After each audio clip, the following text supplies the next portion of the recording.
Good morning. 2 பேரும் தூங்குறாங்க. நம்ம ஒரு விஷயமா போயிட்டுலாமா? அப்பலாம் மேரிட் விமனாக இருக்கீங்கன்னா இந்த இடத்துக்கு நீங்கள் போகாமல் இருக்கவே மாட்டீங்க. அதே மாதிரி தான் நானும் இந்த இடத்துக்கு நான் போகிறேன். வேறு எங்கேயும் இல்லை, மாவரைக்க கொடுக்க போகிறேன். எப்பயும் போல் நானும் கிளம்பியாச்சு. 2 பேரும் நல்லா தூங்கிட்டு இருந்தாங்க, டிஸ்டர்ப் பண்ண வேணான்னு சொல்லிட்டு நானே கிளம்பிட்டேன். நம்ம வீட்டு பக்கத்துலேயே தான் இருக்குது. 35 ருபீஸ் சார்ஜ் பண்ணுவாங்க இந்த மாவு அரைக்கிறதுக்கு.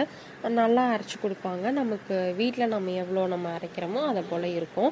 நான் அங்கேயே அவர்கிட்ட கொஞ்ச நேரம் கடலை போட்டுட்டு இருந்தேன். ஏன்னா ரொம்ப நாளுக்கு அப்புறமா திரும்பி அந்த அண்ணாவை நான் பார்க்குறேன்னா, அவர் வந்து கன்னியாகுமரி, அவருடைய ஸ்லாங்கே சூப்பராக இருக்கும். நான் கேட்டுகிட்டே இருக்கலாம் போல் இருக்கும்.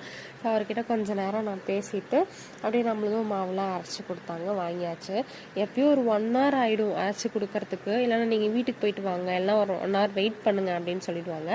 இன்றைக்கி யாருமே வரலை மாவு அரைக்க கொடுக்கறதுக்கு. நான் போன டைமிங்கில் யாருமே வரலை. ஸோ அப்போ வந்து மாவு அரைச்சி வாங்கிட்டு காலையிலத்துக்கு தேவையான தோசை மாவையும் வாங்கிட்டு அங்கேருந்து கிளம்பிட்டேன். இந்த வீடியோ உங்களுக்கு பிடிச்சிச்சுன்னா லைக் பண்ணுங்கள், ஷேர் பண்ணுங்கள், மறக்காமல் சப்ஸ்கிரைப் பண்ணிக்கோங்க. டாட்டா.